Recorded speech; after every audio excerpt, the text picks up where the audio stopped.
Hi everybody, today we will talk about how to fix or how to solve the problem of GoodNovel app. You will click on settings.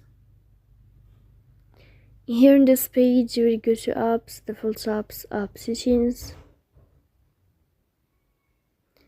In this list you will search about GoodNovel app and you can click.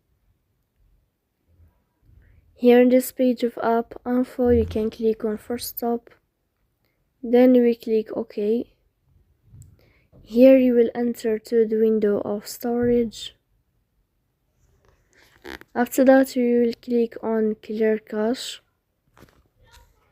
In the end you can turn off your Wi-Fi and you can turn on your Wi-Fi again to fix that problem.